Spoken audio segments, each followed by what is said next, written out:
Okay, so we are firmly going down because I think it's pretty clear to me. I'd be willing to make the bet that the media is on the side of vaccine mandates. Okay, they want the top-down control and the sense of theoretical safety that a vaccine mandate gives them in their own little bubble. And so that's why I think they support this. And I think, blowing up Ivermectin was kind of a method of many that they've undertaken to do that, whether we believe in vaccine mandates or not. But now it's coming. It's coming in the LA school district. It's, Biden is trying to push this thing through the BLS. This is going to be a very, very big deal. By the way, another insane statistic, just sorry to interrupt, I saw this today. I forgot, someone we know tweeted this. Who wants to guess the ratio of administrators to doctors in the US healthcare system? 300 to 1. Yeah, I saw it 300 to 1. Yeah. 900 to 1 today. Oh my God. And that is up from 5 to 1 in 1970. By the way, can I just build on what you said? 900 to 1. Your initial tweet said 300 to 1, and it ended in 2010, right before Obamacare passed. So from 300 to 900 was all Obamacare. Yeah, regulatory catch-up. Zach's is shaking his head. Which, by the way, nothing against Obamacare, because I think, coming as a Canadian, I actually believe in subsidized healthcare, and I think the principle of Obamacare was great, but there was one fatal flaw, which is it basically said, okay, you know what? You're capped at the following margin. And the minute that people said, wait a minute, I can only have a 20% gross margin, what do? You just jack up the prices to basically jack up revenue. Because if you can only take 20%, you're going to take 20% of a bigger number than a smaller number. And so it completely burned the incentives for any healthcare company in the United States to do anything other than just basically walk prices up.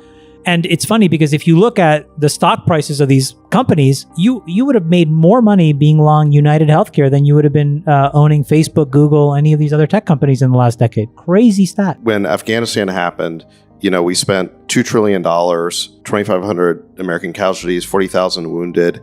And what have we gotten out of it? The Chinese are about to take up residence in Bagram, in our splendid Air Force base. And the Taliban are one of the best equipped armies in the world. That's basically what our $2 trillion got us. And China's going to build a superhighway. Right. By the way, and they're going to extract all did you see the thing where the Taliban were flying around in our helicopters? How did they learn to fly our helicopters? No, it was fake apparently. Yeah, it was fake news. Fake news. Oh, fake God. news. Don't spread it. They do have more I Black had fake Hawks moral now. outrage then. Apparently the helicopters that were left behind are non-functional, so let's just clear that up. That's not true. Yeah. They have more Black Hawks than any other army in the world except for us. Haven't you seen all the photos of them? They're all decked out in our uniforms. It's incredible. Really? Yeah. Oh, yeah. They got our night vision goggles and the whole photos thing. on the internet. No. There was reporting itemizing the inventory, the cache of weapons we left behind. It was gigantic. All right, let's It's a get to the question huge now. problem. The good news, bad news. Okay, so that's the bad news. That's what $2 trillion of government spending got us. The good news is I went back and I looked at how much money has been invested in the venture capital space over that same 20-year period that we were in Afghanistan. Yeah. And it roughly tallied up to about $2 trillion. I didn't know that, actually. I added up the Coincidence. chart.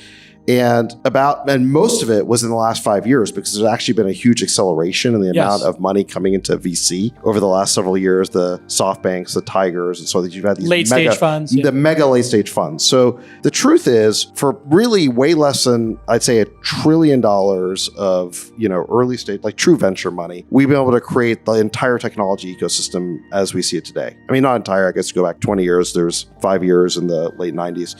So the private enterprise system has accomplished so much with relatively so little money. You compare the efficiency of it, you almost wonder, how did we squander so much money in Afghanistan? How is it possible? It took active looting by many different forces to basically squander. I mean, think about every literally had to burn money.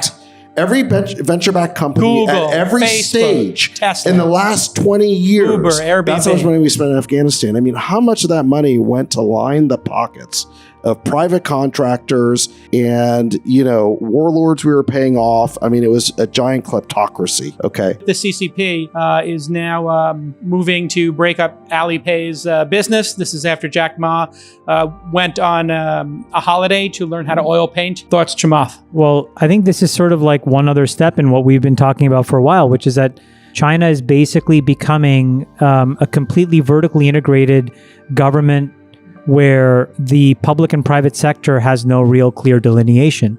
And I think that actually has a lot of implications to us because they export an enormous amount of technology and building blocks to us, and we have no recourse if those guys either change their mind. And this is sort of what pulls us into this next very complicated phase of geopolitics, because, for example, if they decide to cut us off, they will invade Taiwan. I've said this before, but I think that they will. And we will have no choice except to deploy troops into Taiwan. Because in the absence of the silicon that we need from TSMC and a couple of other manufacturers there, we have zero capability here. This is why you see Intel for any second, when you guys hear an Intel press release that says they're investing $90 billion, do you not think, where does Intel come up with $90 billion?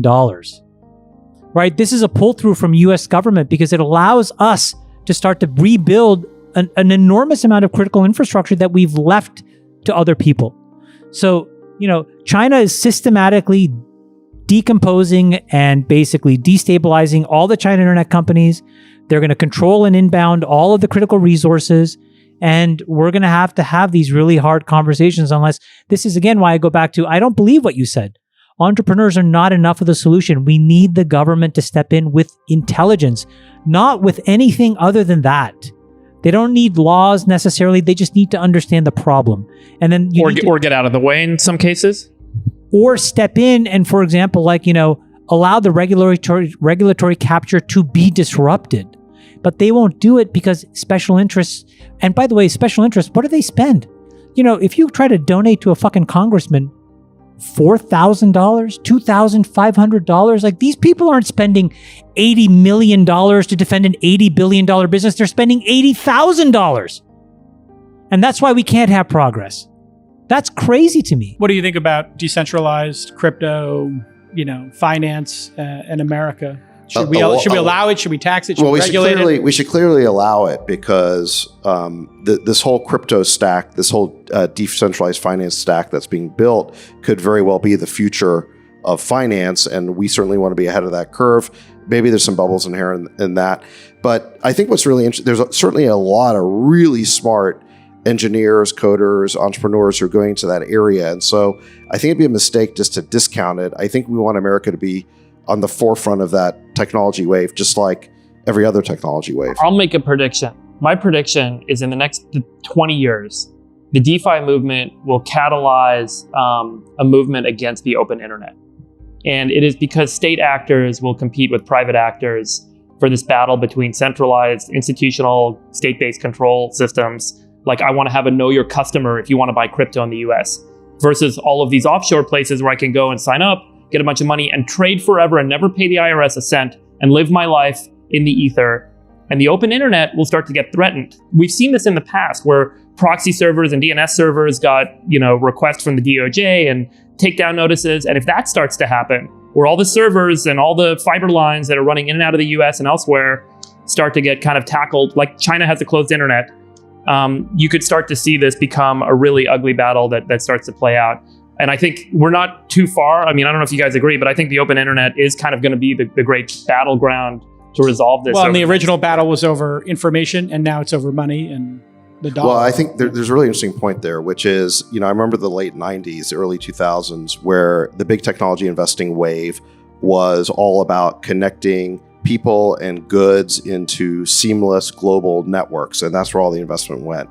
Today, and behind that was sort of this utopian idea that the internet was going to break down barriers and tribalism and remove geographic borders and create a single connected world.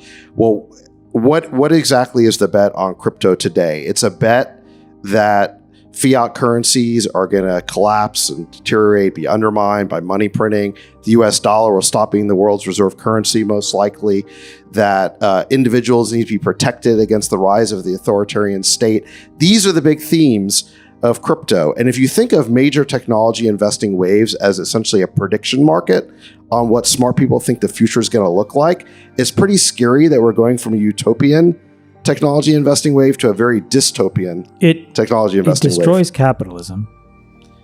If you think about what capitalism is, it's not just a return on investment, but it's the tonnage of dollars, right? So anyone who's a big investor here, I'll pick out Jan because he's done an incredible job. you're putting more and more dollars in for more and more dollars out. That's the pressure, Brad. These guys are under enormous pressure to get tonnage of dollars through the system in a productive way. And so, these guys are at the forefront. But when you look at, most of the projects on Solana, they're seeded with a few $1 million. And these are 60, $80 billion market cap projects.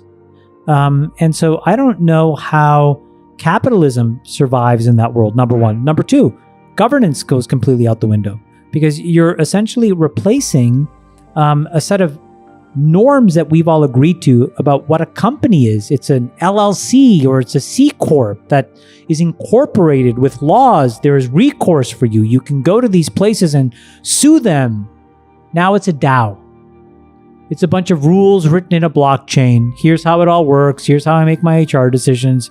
Here's this, here's that, here's the other thing. And then you basically decompose everything into a service where it's recursive. You cannot build with me unless you make yourself buildable to others. Okay. So when you add all these three things together, I think to me, it's the most incredibly positively disruptive force I have seen. I think it will destroy wealth. I frankly couldn't give a fuck. And I think it's better for the world.